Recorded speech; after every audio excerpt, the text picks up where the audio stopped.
ഇസ്രായേലിൻ നാഥനായി വാഴുമേക ദൈവം,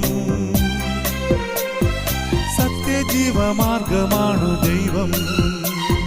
മർത്യനായി ഭൂമിയിൽ പിറന്നു സ്നേഹദൈവം, നിത്യജീവനെ കിടുന്നു ദൈവം.